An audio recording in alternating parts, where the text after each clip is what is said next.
How are hamburgers produced in the factory?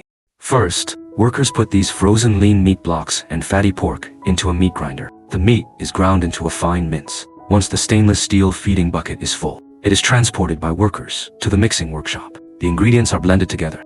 Workers also add ingredients like onion paste and shiitake mushrooms to enhance the flavor and remove any unpleasant smell.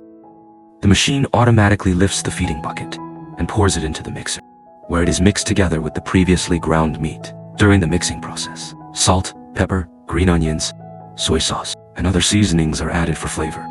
Breadcrumbs are also added. Once the mixture is ready, it is transferred into a molding machine. Through the mold, it is quickly pressed into uniformly sized meat patties. Then, in a tunnel-style continuous steaming line, the meat patties are steamed in a fully enclosed space for a few minutes to shape them.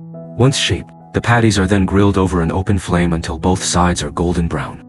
At this point, meanwhile, into a bubble-style washing machine for a 3-stage soak and clean process, removing all impurities and dust from the cabbage.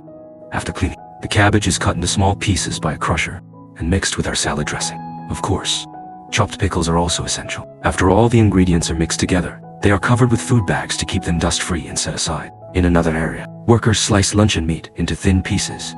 Pre-made bread is placed on the conveyor belt, where the machine automatically cuts it in half. For each slice of bread, a specified amount of sauce is squeezed out. Then, a meat patty is placed on top.